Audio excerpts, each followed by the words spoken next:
face of Jesus in a little orphan girl.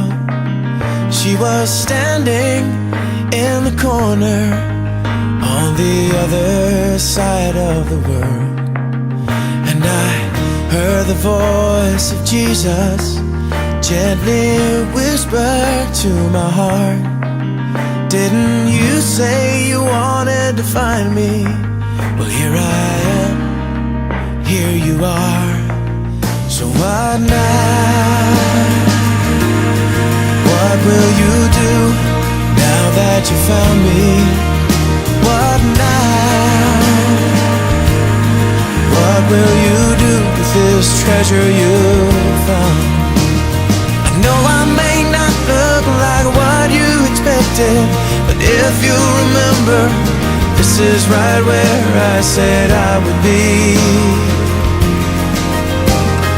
You found me. What now?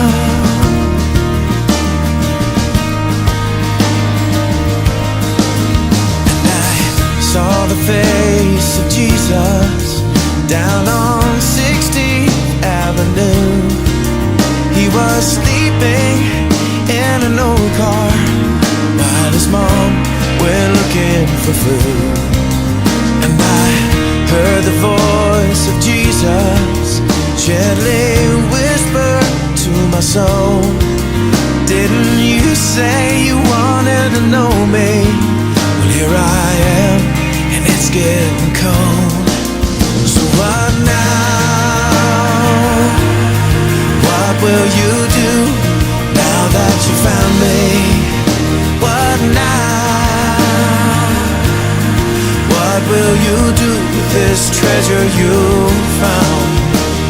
I know I may not look like what you expected, but if you remember, this is right where I said I would be.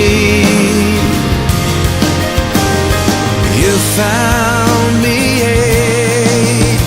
So come and know, come and know me now. Come and know me now. Whoa, come and know, come and know me now. Come and know me now. What will you do now that you found me? What now? What will you do with this treasure you found? I know I may not look like what you expected, but if you remember, this is right where I said I would be. You found me.